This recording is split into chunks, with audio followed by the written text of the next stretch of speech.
gente bonita do universo. Estamos aqui então para entrevistar Marcelo Romagnoli, diretor da Banda Mirim. Aqui ó, na frente da casa dele, essa romã, pé de romã, romanceira, coisa mais linda. Você já mostrou lá, aquelas estão lá em cima, aquelas três, ó, maravilhosas, lindas, em pleno cidade de São Paulo. Ele não tá em Fortaleza não, tá em plena cidade de São Paulo. Então vamos lá falar com ele.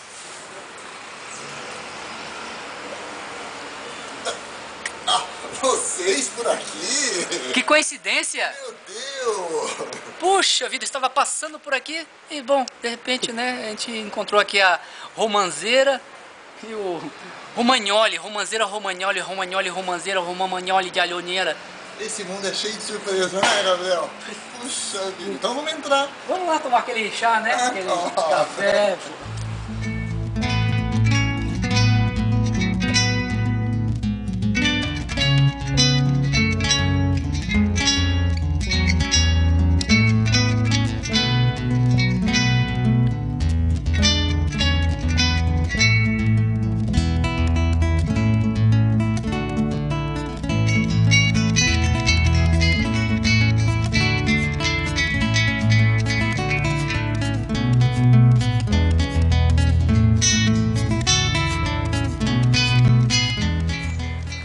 Bem, estamos aqui então na Pompeia, na Casa da Romã. Na Casa da Romã, porque em frente à casa do Marcelo Romagnoli tem uma romã linda, que está cheia de romãs. Então, aqui com vocês o Marcelo Romagnoli, diretor da Banda Mirim. Oi, Marcelo. Olá. Então a gente vai aqui nesse capítulo do TV Cultura entrevistar o Marcelo. Marcelo, a gente sempre começa então pedindo assim para você dar um pouco... Não é histórico, que é um nome feio, histórico, né? Mas assim, um pouco sua trajetória, como é que é essa chegada até o mundo da criança. Eu nasci lá em São José do Rio Pardo, né? Interior de São Paulo. E aí vim fazer USP em São Paulo. Eu já sabia desde pequeno que era teatro que eu queria fazer. Aí vim para São Paulo, prestei ECA, fiz ECA. E lá em São José eu já tinha um trabalho com criança, já fazia teatro para criança ali, era criança e fazia teatro. Como ator? Etc. Como ator, E aí fiz direção na ECA e eventualmente fazia uma outra coisa voltada para o público infantil. Na ECA, algumas coisas no SESC. O SESC sempre esteve muito perto assim da minha vida, sempre foi, aqui em São Paulo, sempre foi muito presente. Então com a Juliana Jardim a gente fazia algumas coisas no SESC, fez uma adaptação de 5 histórias do Monteiro Lobato para o SESC Pompeia. Isso na época... Saindo da ECA. Ah, saindo da ECA.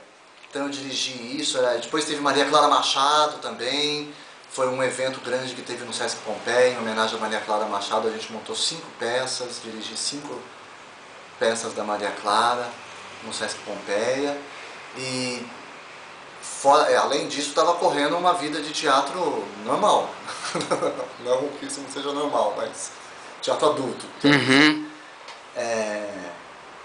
E lá dentro da ECA, como é que essa história, só um parênteses também, como é que essa história lá do teatro para criança se falava, tinha alguma referência, alguém esse é um buraco enorme que tem, né, na coisa acadêmica. Eu não lembro de ter estudado nada de teatro infantil. Talvez na história do teatro se fala um pouquinho, mas não se fala. Não se fala. Não tem formação de ator de teatro para criança. Uhum. Né? A pessoa tem que...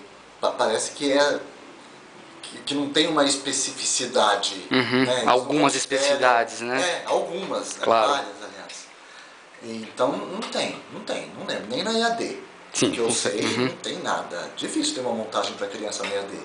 Teve agora, há pouco tempo, a Quito dirigiu. Andorinha lá. assim, né? Gato Malhado, Andorinha assim, E olha lá, porque foi a Quito que claro, puxou, introduziu até, né? É absurdo, né? É um absurdo.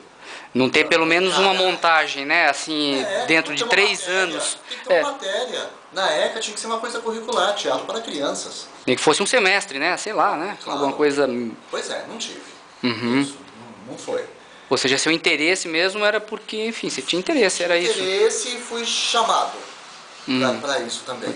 Que foi Mas, meio um... né, podia ter sido chamado e não ter aceitado esse Claro. chamado, né? Mas tinha interesse. Depois disso, dessas coisas, o que teve? Teve um trabalho com a Magali Bife. Já saindo da ECA. Já estava fora da ECA. Já estava fora da ECA. Chamou, escreve uma peça, era para Magali, é uma coisa para ela, não sei o que, uma peça para criança. Eu escrevi o Retrato de Janete. Em 2002, direção da Dedé Pacheco. Foi ótimo, a Magali ganhou a PCA, etc. Foi bem bacana, era um monólogo para criança. Mas e como é que é essa história de escrever também? Você já tinha isso ou foi antes de entrar na ECA ou foi mais... Essa vontade, que eu nem sabia direito o que era, mas já tinha, já estava ali em algum lugar, eu gostava dessa coisa de escrever, de mexer no texto. Isso você, assim, mas você exercitou, enfim, praticou bastante também enquanto, enfim, aluno também? Não, como é que foi lá escrever, dentro? não, eu fazia muita adaptação, mexia muito nas coisas porque eu fiz direção na ECA, mas eu mexia nas coisas que eu trabalhava ali. Tinha esse caráter assim de estar junto ali com o texto que está sendo dito em cena. Mas isso foi depois. Tá, essa coisa da escritura mais foi vindo... Foi vindo depois e até agora, até hoje, está se estabelecendo. Ou seja... Há pouco tempo que eu assumi isso como digamos, um veio. Há alguns anos. Agora já estou assumindo e já quero isso cada vez mais forte. Para mim, é um interesse meu mesmo de cada vez mais a dramaturgia. Focar na coisa da escrita, da dramaturgia mesmo. Mas foi fora da ECA isso, foi depois. Foi também um chamado também, um pouco. Também. Foi. Você falou Magali Bife, né? Mas acho que tem mesmo isso. Quando eu escrevo, eu tenho essas coisas chavão, assim, eu nem gosto de ficar falando muito, mas e que eu vejo pessoas que escrevem falando, e desde sempre, que é isso, você está escrevendo, você fica ali com os fantasmas, né, do que você está fazendo. Então, do que você está escrevendo. Fico muito conversando com eles. Então esse negócio da escrita eu acho que estava desde lá, só que não estava tão claro para mim. Foi ficando mais claro depois mesmo, quando eu saí da ECA. Mas o grosso sempre foi a produção... Direção. Não, e a produção de escritura para adulto, você também escreveu? Não, foi caminhando junto. A descoberta disso foi caminhando junto. Porque assim, eu mesmo não conheço nada até o de para adulto, mas você tem para adulto então? Tenho, por exemplo, tem 3 adaptações de filósofos. Mas que já foram encenados? Foram encenados. A gente fez temporada no Sesc Pompeia, ocupou aquele galpão lá do Sesc Pompeia. Eram 3 monólogos baseados em 3 filósofos, Descartes, Newton e Pascal. Uma pesquisa sobre esses 3 filósofos. Era uma trilogia, com a Cláudia Missuda, Luciano Bertoluzzi e o Mahat Descartes. Fizemos isso lá com música ao vivo. E aí eu fiz uma adaptação desses textos todos, tentando trazer isso para o teatro, fazer essa coisa da filosofia virar teatro. Teve outras incursões assim no teatro adulto, não na escrita mesmo, de escrever, etc. Não, pretendo estrear uma peça o ano que vem, um adulto, estou escrevendo. Quero fazer, Meteoro, chama. Mas não com a banda, vontade, não com a banda Mirim. Não é com a banda Mirim. Alguns componentes. A banda Mirim, acho que a especificidade da banda é o teatro para criança, música para criança. É isso que é a banda. A gente até tenta escapar por outros lados. Mas acaba sendo também um pouco a cara da banda Mirim, porque é trabalhando com pessoas da banda. A Cláudia, a Tata, a Marisa, a cenografia, etc. Acaba a gente trabalhando juntos, acaba tendo digamos, uma sombra da banda em tudo. Aí teve isso, a formação da banda foi uma coisa importante também nessa trajetória. Claro. Mas só um pouquinho antes da banda, como é que é essa história da entrada da música, então, na sua vida? Também foi através da banda e como é que era antes? Essa sua relação com a música? Antes da banda era bem pobrezinha. Era bem interessante. Pobre, assim, no sentido do entendimento mesmo. Fui aprender muita coisa de música ali, vivendo a banda. Vivendo ali os nossos espetáculos. E pós-Zeca também.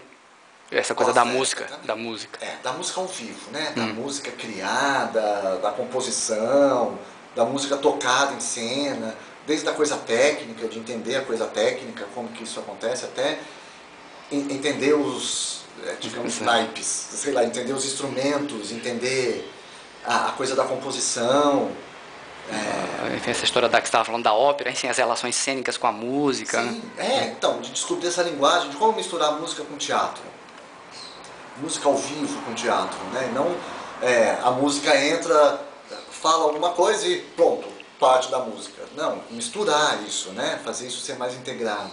Ou seja, você não teve, você nunca teve, nunca foi, vamos chamar assim, discípulo, ou nunca esteve com nenhum diretor que trabalhasse música e você fosse absorvendo isso, essa aprendizagem? Não. Não, foi... acho que do pouco que eu sei, o pouco que eu sei foi da prática mesmo. Foi de fazer os musicais ali. Porque teve esse trabalho com música, tem um trabalho com música gravada, que você usa nos espetáculos, que todo mundo faz isso. Agora, a criação musical e a textura, a lida com a música ao vivo foi na prática mesmo. Tá, e aí então me fala desse encontro, né, que eu te interrompi só para dar um pouco esse passado aí da música, você ia falar sobre a Banda Mirim, né, o encontro. Pois é, eu trabalhava muito com a Cláudia a gente fez esses monólogos, tinha vários projetos, teatro adulto, etc. E a Tata me apresentou a Cláudia Missura me apresentou a Tata Fernandes. A gente fez um trabalho, aí eu escrevi, chamava Alto da Criação, que era uma brincadeira cênica contando a criação do mundo. Fizemos isso. A Tata tinha, paralelo a isso, a vontade de fazer um show com as músicas para criança que ela tinha composto nos últimos anos, isso lá em 2004. Músicas que ela tinha composto junto com o Zé Cabaleiro, com o Chico César, foi parceira do Chico César, etc.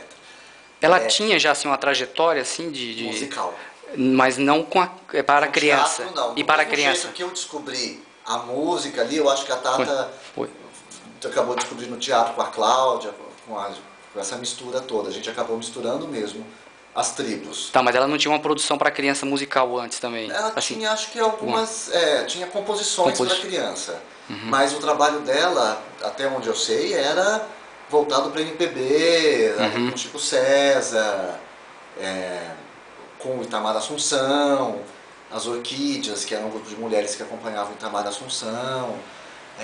Ela tinha um trabalho lá com o Circo Branco, que tudo isso acabou formando a Banda Mirim. Claro, já veio essas mulheres todas que trabalhavam, todas não, mas grande parte das Orquídeas estão lá, são da Banda Mirim, é a Banda Mirim hoje.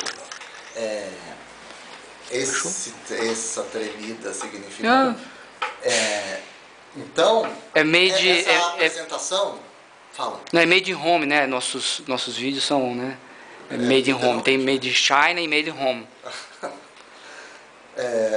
E aí essa junção acabou colocando todo mundo em contato, colocando a banda em contato. Essa vontade da Tata de fazer um show com as músicas para criança que ela já tinha composto.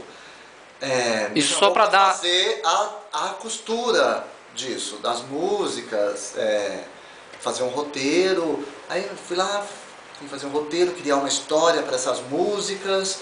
A gente chegou à conclusão de que tinha que compor mais duas músicas, e o que era para ser um show virou um espetáculo, que foi o primeiro da Banda Mirim, foi o Felizardo. Ela chamou os amigos, as amigas que estavam tocando com ela em outros lugares, para fazer essa banda, mas a Estopa, que tinha uma ligação com o circo, que acabou chamando o Eduardo Mantovani, que veio do circo, pronto, acabou misturando tudo. A Cláudia, teatro, e aí fizemos o Felizardo, que deu super certo, foi um sucesso. Foi o primeiro espetáculo, fundador da banda. O nome também surge ali, também com o Felizardo, o nome Banda Mirim. Banda Mirim, sim, surge aí. E aí a gente viu, foi bacana, a gente viu que era um lugar bacana para se pesquisar, vamos fazer outro musical. E aí veio o Sapecado, com a temática caipira. Aí já foi diferente, primeiro veio o texto, escrevi o texto antes, e aí as músicas foram compostas em cima do texto. Já foi o inverso. No meio do Sapecado, entre o Sapecado e o Felizardo, teve o Menino Teresa, que foi um espetáculo menor. O Menino Teresa é intermediário. É intermediário, mas quer dizer, ele veio ficou em temporadas depois, né? Não. Foi não, antes? todos estão em repertório, né? Então vão e voltam. Mas o Menino Teresa foi nesse tempo, enquanto a gente estava tentando viabilizar o Sapecado, a gente fez uma peça menor, mais reduzida nesse sentido. Só 2 atrizes, música ao vivo, e a Tata e a Cláudia. Mas tá aí nessa pesquisa aí, com música junto ali, com texto, etc. E aí o Sapecado também foi muito bacana, depois o Sapecado Espoleta, que também veio o texto antes, e essa brincadeira de misturar a ópera, a palavra falada, a palavra cantada, com circo-teatro, com comédia dell'arte, teve esse desenvolvimento na estrutura dramatúrgica aí, então cada integrante da banda tem um personagem com começo, meio e fim, isso ficou mais forte, né? O teatro chegou mais forte ali, sem perder as características da música, a música é o fundamento da banda Mirim. E como é que você falou de várias pessoas, né? Como é que é o modus de produção, né? Assim, essas pessoas, elas estão também em outros espetáculos, em outros grupos, aí quando tem um espetáculo, né, da banda Mirim, elas vêm. Como é que existe um produtor, alguém que... como é que é você dentro desse sistema, e você e a Tata? Quem que você poderia dizer? A banda Mirim tem assim, você e a Tata ou são... Não, a banda como é Mirim que... somos todos nós, né? Existe esse núcleo aí que a gente considera Isso, eu, o a núcleo Tata é e a Cláudia. A gente está pensando mais a banda, mas todo mundo participa bastante. A banda Mirim é bem grande, são 11 atores, mais eu, a produção e mais a Marisa. São 14, mas quem está no entorno disso. Então tem o técnico de som, o técnico de luz, então isso muda. Mas esses 11, por exemplo, estão... então sempre, a banda Mirim, como se formou, está até hoje. 14 pessoas, né? Somos 14. É um grupo grande, não é uma coisa comum para teatro para criança. Sem dúvida. Né? Tem um rider técnico grande, uma coisa sonora. Então os espetáculos, eles são, tecnicamente, eles são exigentes assim, nesse lugar técnico. A gente está sempre tentando simplificar, mas a gente simplifica até o nosso máximo ali. Mas é musical. Então, mas são muitos instrumentos. Sem dúvida. Mas quem toma na mão, digamos, esse núcleo, você falou, a Cláudia, você e a Tata, mais às vezes contatos, etc. Enfim, são vocês três que... Sim, somos nós três. A gente, até esse ano, quem trabalhava com a gente na produção era a Dora Leão. Então tinha isso também, a Dora era responsável por essa coisa da produção, eventualmente das vendas, né, das temporadas, mas muitas pessoas nos procuram também, né? A gente teve isso também, eu propus esses 2 espetáculos novos através de leis de incentivo, né? É uma coisa de propor isso, de falar, eu quero montar isso, vou inscrever este projeto no PROAC. Então a gente consegue montar desse jeito, claro, as coisas, com alguma ideia, vamos lá, vamos tentar viabilizar isso. Mas as ideias são propostas inicialmente, qualquer um pode propor, assim, mas aí nos depois... últimos tempos fui eu que propus, né? A continuidade do trabalho, assim, pensando na continuidade do trabalho. Hoje a banda está super firme. Então você perguntou isso dos trabalhos paralelos, todo mundo tem vários trabalhos paralelos. Né? A banda não chegou no nível de sustentar todo mundo. E todo mundo ficar ali 100% a gente está tentando, do cada dia. vez melhorando mais isso. O ano passado a gente conseguiu estar em cartaz quase todo ano, mas é difícil. Sem dúvida, ainda mais para 14 pessoas, né? Ainda mais porque o teatro para criança é tratado como um subproduto, então o cachê é menor, as condições não são tão parecidas com o teatro adulto, é diferente, é tratado de um jeito diferente.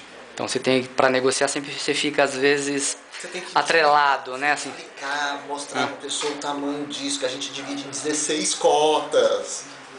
É uma loucura. É uma resistência mesmo, fazer espetáculos com esse tanto de gente e do jeito que a gente tem, com o suporte que a gente tem. A gente não tem assim um patrocinador, um banco, a banco não sei das quantas apresenta a banda Mirim, não tem. Então a gente tem que contar com essas temporadas, etc. Mas a gente conseguiu, a gente tem essa parceria com o Sesc, por exemplo, conseguiu várias coisas, realizar muitas coisas com o Sesc. Ele foi muito importante pra gente. Espoleta, a gente estreou no Sesc e teve a gravação do CD pelo selo Sesc, lançamento nacional, é ótimo. Beleza, então, mas a gente está tentando ficar mais independente possível, tentar se... Não ter, como eu às vezes falo, não ter só um cliente, né, assim, abrir, né, o leque para outras possibilidades, né? Esse é um objetivo nosso. E agora, mudando um pouco, né, o foco, né, a gente, claro, continuamos no pensamento da banda, na questão da criança, mas a gente sempre lança uma pergunta também lançamos, né, para os outros grupos e pessoas, enfim, que é sobre essa frase, né, do Stanislavski, né, que ele disse que o teatro para criança deve ser feito como teatro para adultos, porém melhor ainda, né? Então, o que é para você esse melhor ainda, né? E o que você acha, né, dessa frase, né? A frase eu acho ótima. Acho que tem que ser mais excelente mesmo, nesse sentido da excelência. A criança é um ser em formação, né? Acho que tem as suas características ali do desenvolvimento sendo criadas, né? Ela merece mais atenção. Eu concordo completamente. Né? Além de tudo, o teatro para criança ele tem o seu manejo, que é isso que a gente estava falando. As pessoas não têm um estudo sobre, não existe, parece, isso.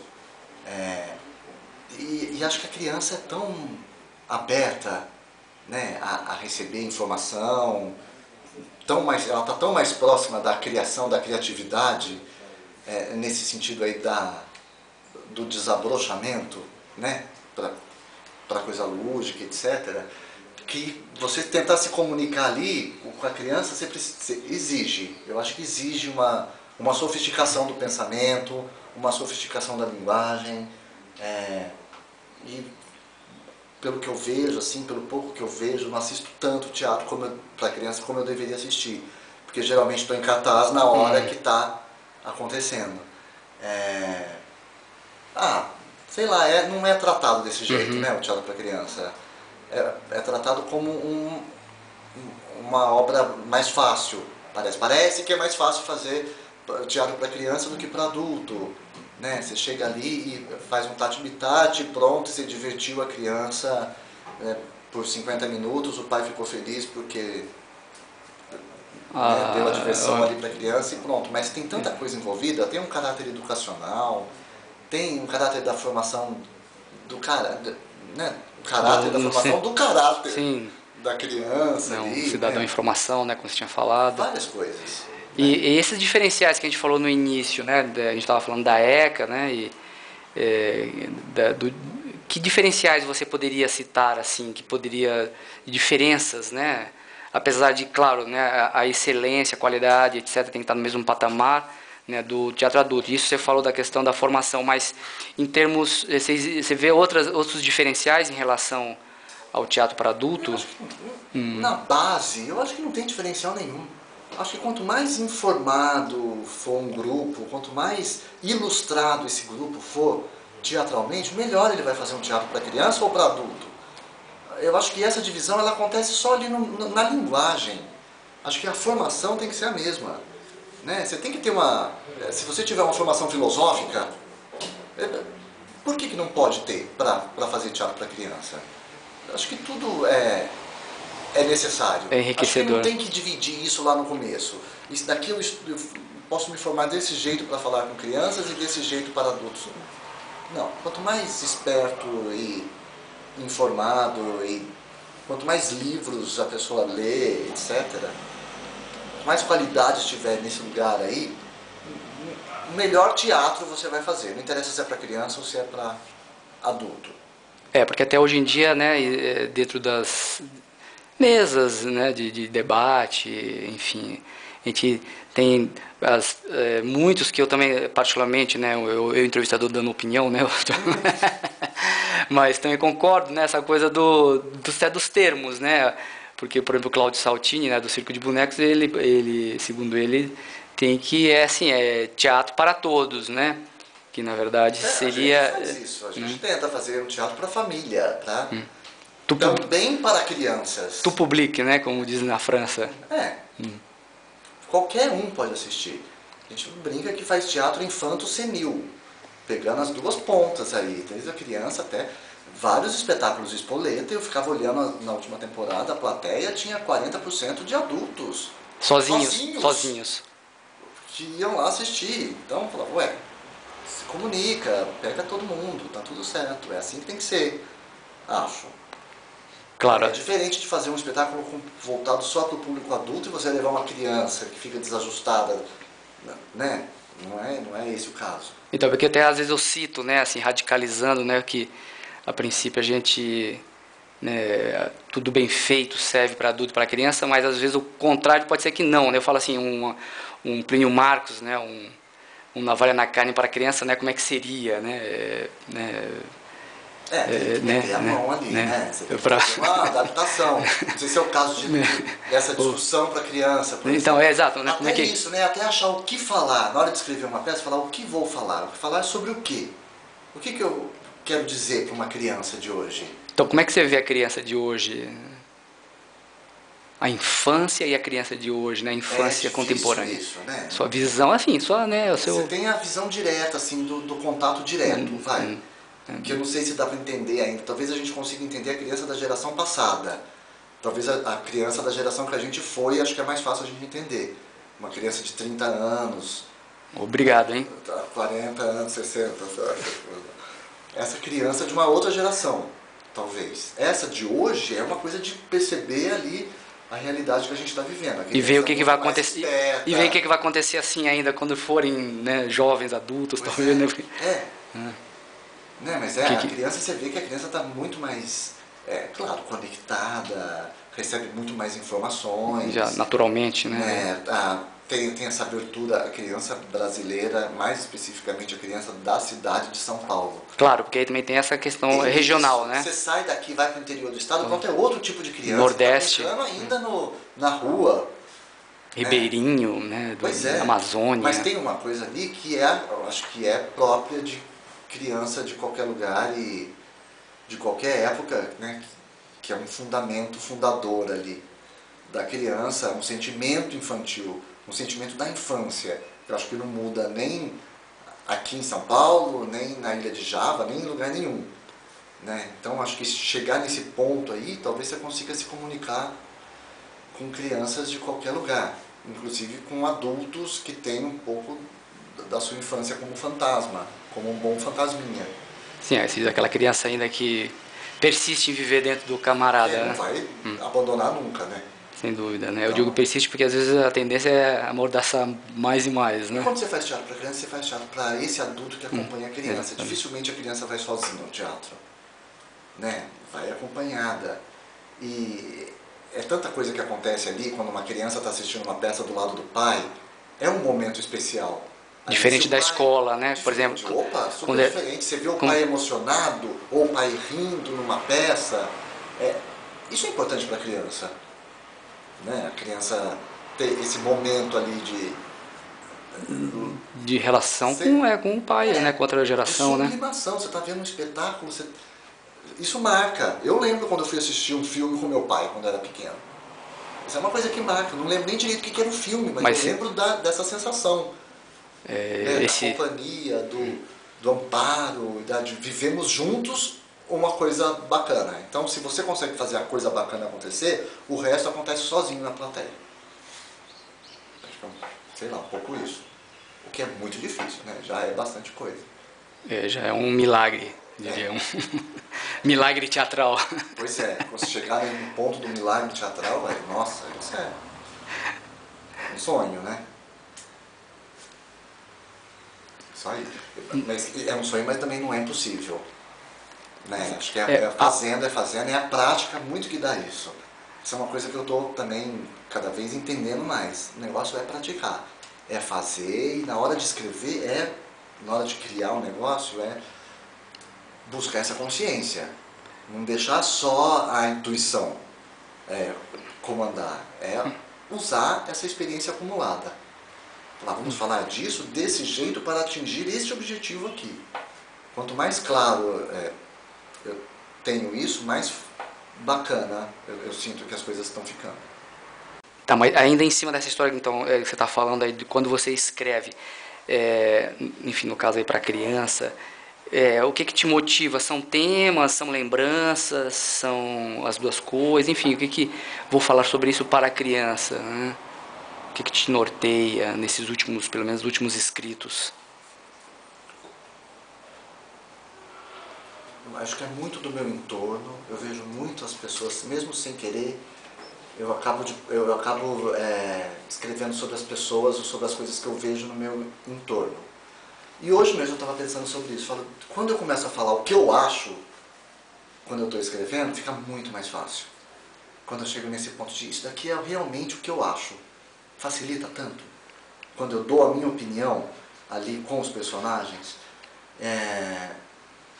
Sim, o que você acha do mundo, né? o que eu acho do mundo. E colocar eu acho que eu posso contar esse mundo para uma criança. Algum aspecto do mundo para a criança. Então, geralmente é isso que eu imagino. Vou falar sobre isso aqui. Eu acabei de escrever uma peça agora que chama Terremota. Terremota.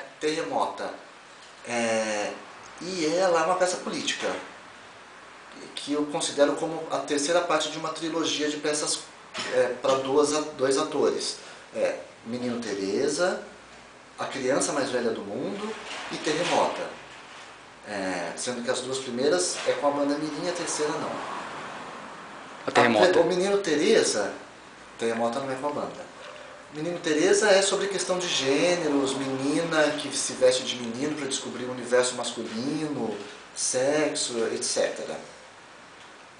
Que já parece um tema cabeludo para a criança, mas está lá, é falado suavemente e chega no público. A Criança Mais Velha do Mundo fala sobre o tempo. É um encontro da criança com ela mesma velha, e o pai, o encontro do pai com a filha velha. Uma loucura, é uma viagem no tempo. Baseado em Schopenhauer, baseado na física quântica, parece uma loucura falar que a peça é baseada nisso, baseado nessas coisas. Tá lá, é um tema também estranhíssimo, parece, mas funciona, chega e emociona. E Terremoto é uma peça política. Então, eu estava até lendo Maquiavel, o príncipe do Maquiavel, a República do Platão. E história de Terremota é a Maria que resolve fundar uma república, a República de Terremota. Então, mas para a criança também, a Terremota. Para a criança. Enfim, para a criança. Vai discutir isso. Quem é que manda, quem que não manda, como que é essa relação de poder, essa troca, etc. São coisas que eu acho bacana conversar com criança. E acho que as crianças se interessam, essa criança moderna se interessa por isso. Esses temas de solidariedade, amizade, isso que a gente estava até conversando antes de gravar, né? Preservação do mundo, né? Entendendo como o mundo está se transformando ali à vista de uma criança, como as relações se transformam, como a criança entende esse mundo novo que está aparecendo agora, essa rapidez da informação, etc. Eu acho que tem que colocar o assunto lá em cima. E não até, é porque é criança que você tem que ficar discutindo. Acho que os contos de fadas eles foram até utilizados. Subutilizados. Fica na linguagem ali. Foi lá, pegou o lobo mau. Eles estão falando de outra coisa também. É a gente puxar essa outra coisa e subir a discussão com a criança. A criança acho que está mais preparada hoje em dia. A gente não sei, às vezes eu acho até que as pessoas podem pensar que isso é cortar um pouco a infância. A infância. Assim, achatar a infância. Achatar a infância. E tirar a coisa lúdica para levar para um pensamento adulto, eu acho que não. Acho que a criança consegue sistematizar tudo isso e ao mesmo tempo manter a coisa lúdica. E mesmo porque também depende da mistura disso, né? Eu digo, quando você dá de computador e quando você dá... Não, agora vai brincar lá no quintal, né? Claro. Assim, mesmo o que fazer com as peças, falar tudo isso. Mas na hora de montar lá, claro que você não vai fazer uma linguagem maçante, distante da criança. Acho que aí que é o pulo do gato. Sem dúvida. Né? Você conseguir falar dessas coisas, levantar essa discussão, colocar o pai para pensar isso também. Né, e continuar esse trabalho em casa, mas a criança entendeu uma outra camada do espetáculo, entendeu a camada da diversão, E da diversão e pegou também e pontilhou coisas, né? Pontilhou várias coisas. Várias coisas, né? Por mais que... Agora, como né? ela processa isso lá na cabeça dela, Que talvez Piaget possa explicar melhor do que eu. A psicologia possa explicar melhor. Não sei. Mesmo porque também tem essa história do... A gente estava falando, né? Você falou do...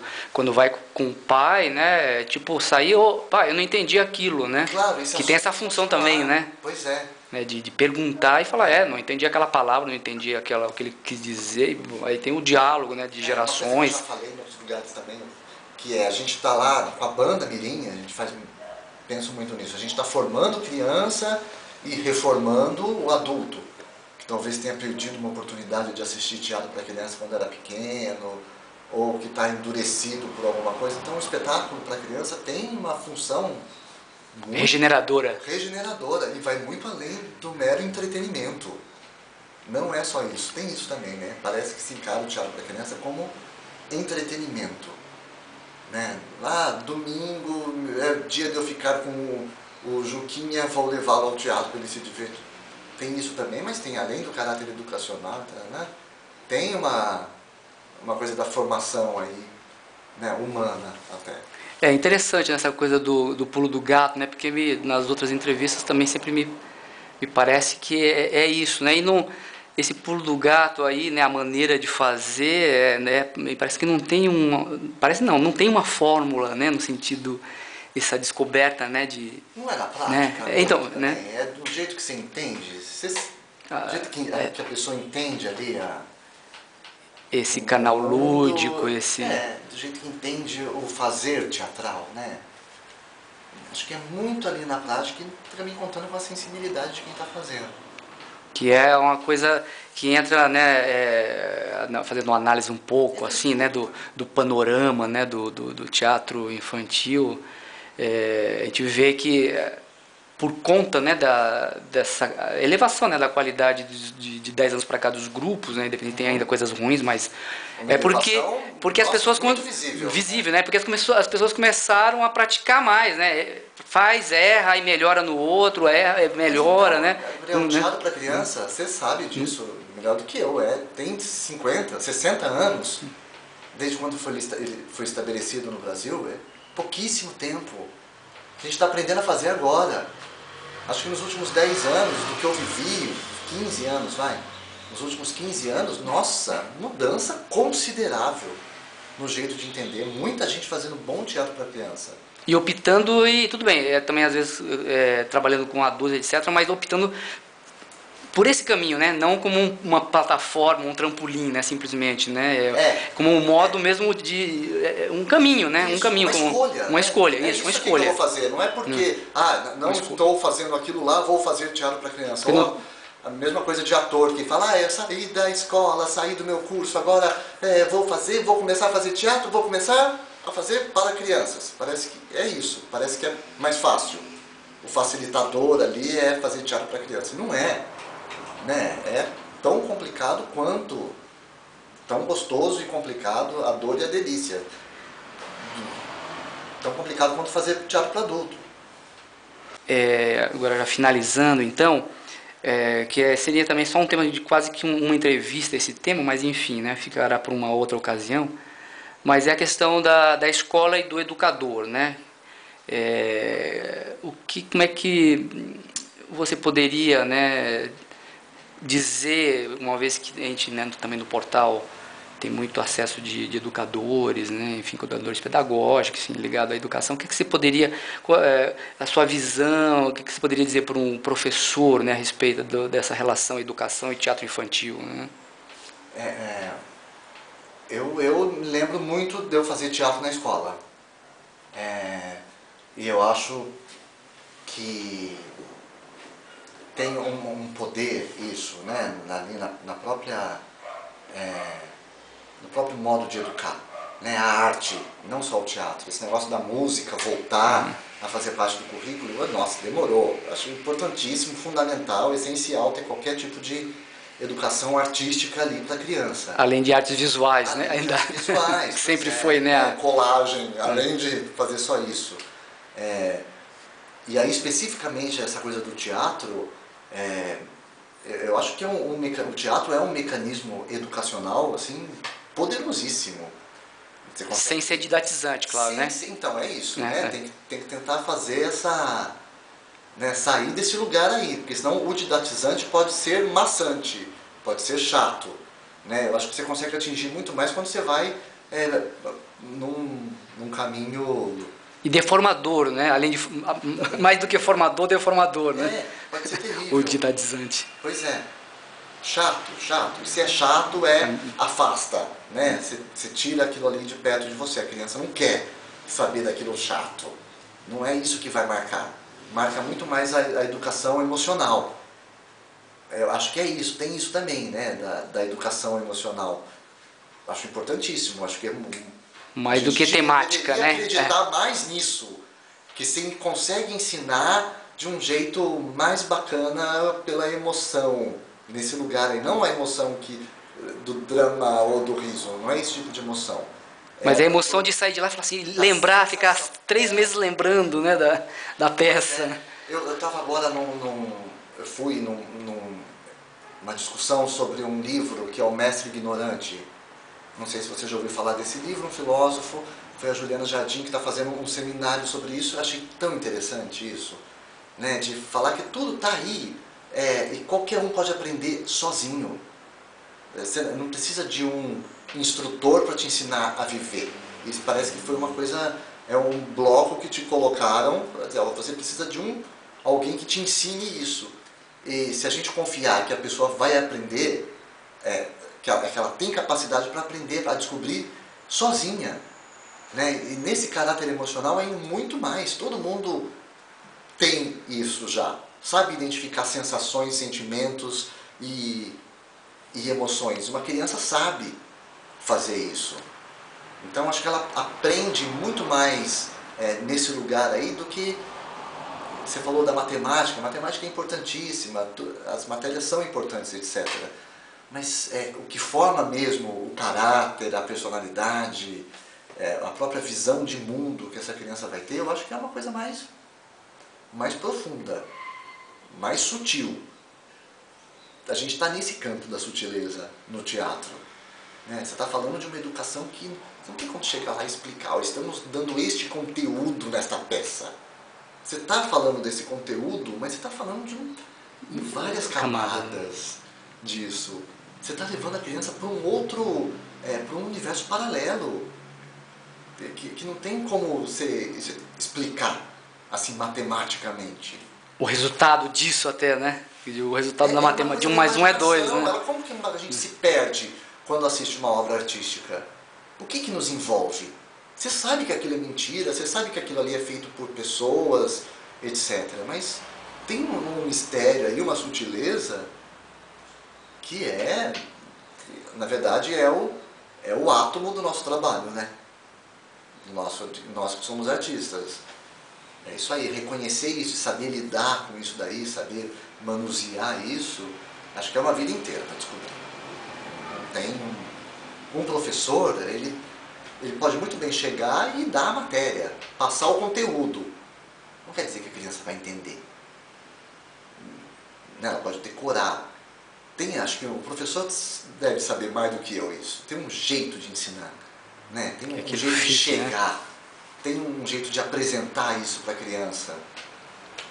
É um pouco aquele de outra forma o pulo do gato também, né? Do professor, né? Claro. Claro, o professor pode ir pelo caminho fácil também de, decorem isso. Ou agora vamos conversar sobre a substância disso. Acho que você cria cidadãos muito mais hábeis para viver o mundo moderno. Isso me faz lembrar muito, né, o círculo, né, o filme, né, dos poetas mortos, né? Que é exatamente enfim, é aquilo lá mesmo, né? Aquela maneira de ensinar dele, né, que subverte qualquer ordem, né, e acho que hoje em dia a gente está cada vez mais sistemático, né? O mundo está cada vez mais sistemático. Acho que é um bom caminho esse tentar quebrar isso, jogar uma bomba nisso e tentar buscar essa sutileza aí da emoção, dessa educação emocional. Acho que isso você consegue criar crianças muito mais firmes para entender qualquer coisa. Sim, assim e o mundo. É.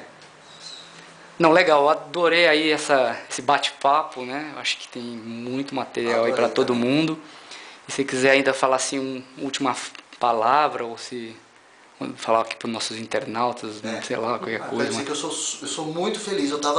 Isso é uma ficha que está me caindo também. A felicidade de fazer o que eu faço. Sou muito feliz fazendo isso que eu estou fazendo, de trabalhar com crianças, de trabalhar com teatro. Recebo muita coisa em troca. Não só eu, como eu tenho certeza que a banda Mirim tem esse diálogo assim muito presente, né?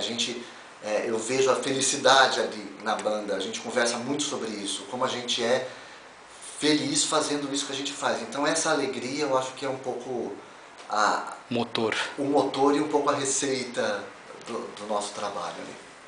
Legal. Obrigado.